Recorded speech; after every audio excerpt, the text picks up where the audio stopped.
Good evening. You're welcome to Flip TV News. I am Kolade Folarin Kadesh Prince. First, the headlines. NSA denies backing the post-Kano Emir. The post-Emir at Dubai breaks silence, says justice will prevail. Peter Obi and I will defeat APC any day, Datti Baba-Ahmed. Government announces 2-day traffic diversion on Lagos Road. On agriculture, federal government distributes agro inputs to 1,000 Lagos Nasarawa farmers.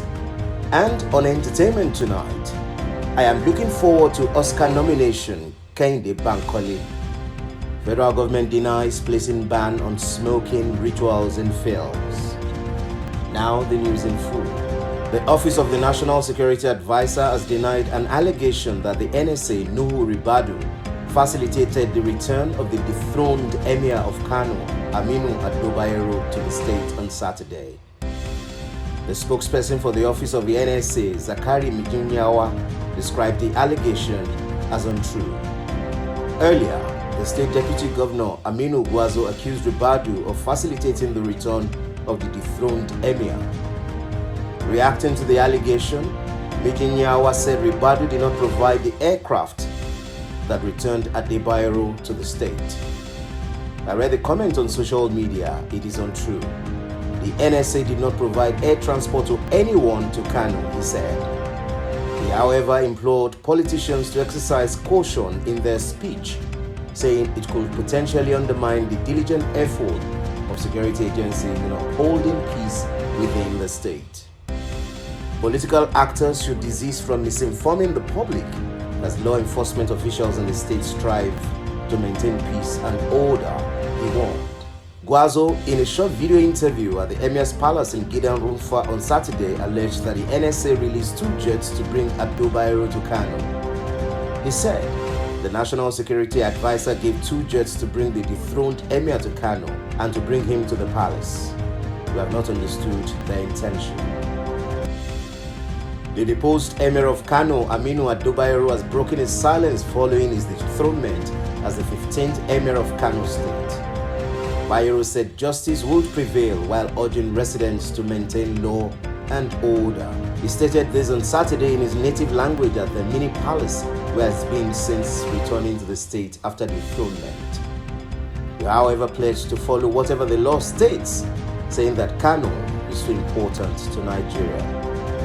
In his words, I call on the people to remain law-abiding while awaiting the outcome of the legal process in this tussle.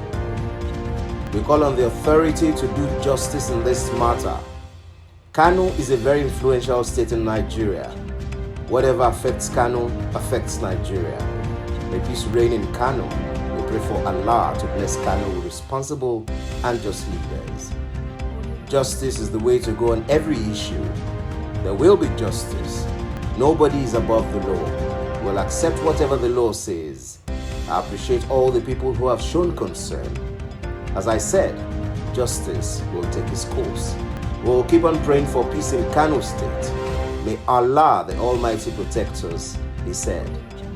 The deposed monarch arrived in the ancient city of Kano in the early hours of Saturday. Commuters and motorists in Lagos State are experiencing a traffic diversion on the Gbagada-Oworonshoki Expressway, which started early Saturday and is expected to last until Sunday evening.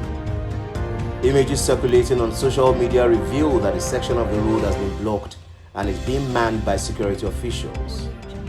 The Lagos State Ministry of Transportation, in a statement signed by the Deputy Director of Public Affairs, Bolanle Ogulola, on Friday, announced the diversion due to the exigent situation without specifying the exact nature. The statement read, the Lagos State government has announced that traffic will be diverted along the Gbagada-Oworonshoki Expressway from Alapere Ogudu Car Wash and Iyanoworo inward and Thorny Oshodi from 6 a.m. Saturday, May 25 till Sunday evening, May 26, 2024 due to exigent situation. Motorists are therefore informed of the alternative routes from the point of blockage. Offering alternative routes, the statement noted that motorists will be denied access from Ramsela area beside Bagada General Hospital and will be diverted into Deer Street through New Garage by Jolat Hospital to access Bagada Phase 2 via Pedro Road to link Ikorodu Road for their desired destinations.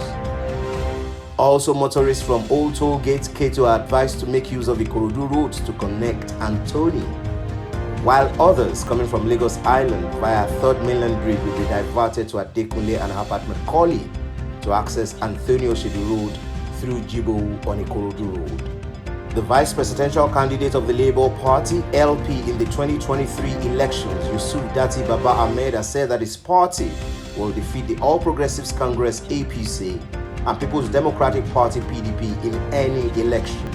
Datti stated that he was confident in the abilities of his principal, the Labour Party's presidential candidate, Mr. Peter Obi. Datti said this during an appearance on Arise TV on Friday. He added that he was not scared of going against the ruling party, the APC, in future elections. According to Datti, APC and PDP did not have 60% of the Labour Party's votes in the Federal Capital Territory that they are ruling. In his words, "So I am never scared because if we're in a democracy, it's the people's power that we will use, and we're using it. Not the armor tanks of the Nigerian army that belong to the Nigerian people, and not the barrels of the gun or the tear gas that the Nigerian people are afraid of. Any day, if there's an election again, if they come out, we'll defeat them. It's left for them to go and twist the constitution again, change the meaning of English, and declare by 4 a.m. We won 2023 election." Datti also said that in retrospect, the Labour Party won the 2023 general elections. He said, "In fact, we hold our heads high. Where are the campaign promises of the APC or the ongoing government? What have they achieved? The IREV was switched off. We returned the results manually, and the constitution was twisted, and the meaning of the English language was changed." The federal government on Friday announced the distribution of farm inputs to 1,000 farmers in Lagos and Nasarawa states to boost food production in the states. It said the move was in line with the ongoing efforts to ensure the availability of staple foods for Nigerians, adding that it will assist farmers across the country to maximize crop cultivation for improved yields and production. The farm inputs were distributed by the National Agricultural Land Development Agency, an agency of the federal government, which stated that accredited beneficiaries of the Empowered program received a NALDA-branded bag containing maize and bean seed, herbicides, fungicides, pesticides, and fertilizers. Each pack, if properly planted and properly maintained till harvest, can yield up to 6 tons of produce for each farmer, NALDA stated in a statement issued in Abuja. It said the inputs were distributed with each state's area of agricultural specialization in view, while the biometrics of beneficiaries were captured on their farms to get a comprehensive database of farmers and ensure that only genuine farmers benefit. The agency said in Lagos State, 500 beneficiaries from Lagos East Senatorial District, consisting of Ekpe, Ibejuleki, Ikorodu, Agboa, Imota, and others got empowerment package. The Executive Secretary of NALDA, Paul Ikone, represented by the agency's Information Communications and Technology Director, Mr. Chima Onoha, said the initiative was the agenda of President Bola Tinubu in agriculture development and food security. A beneficiary, Owolabi Odulaja, who appreciated NALDA for the gesture, said it will go a long way in tackling poverty. This initiative will help the people to tackle poverty. We thank President Tinubu and NALDA for this great support during this challenging economic period, he stated. For Nasarawa State, the agency stated that 500 farmers drawn from all over the state benefited from the distribution exercise, which took place at the Emir's Palace in Lafia, the state capital. Speaking during the distribution exercise, the Emir of Lafia and chairman of Nasarawa Council of Chiefs, retired Justice Sidi Mohammed, commended the federal government for the initiative. He said this gesture will go a long way in boosting the economy of the state while urging the beneficiaries to utilize the opportunity. If the federal government is saying that we're giving you this free without you dipping hands in your pocket to do it, then people must take advantage of it, Mohammed stated. On entertainment news, actress Kehinde Bankole, who recently claimed the Best Lead Actress award at the 10th edition of the African Magic Viewers Choice Awards for her role in the movie Adire, has expressed her desire to get an Academy Awards, popularly known as the Oscars. She told newsmen that she would like an Oscar nomination. In her words, every actor should actually want to get international exposure and opportunities. In Africa, obviously, we're really working hard. If we can get more international recognition, why not? We're gradually getting there on our own. Bankole also stated that she felt grateful for winning the Best Lead Actress award, stating that it was a responsibility bestowed on her to keep doing more. On why she appreciated her colleagues such as Yvonne Jegede, Funlola Ofiebira-Oimi, who also starred in the movie, the actress said, "I appreciated my other colleagues such as Yvonne Jegede, Funlola Ofiebira-Oimi and Ifeanyi Kalu, who starred in the movie because it was a teamwork and without the story, everyone cannot perform."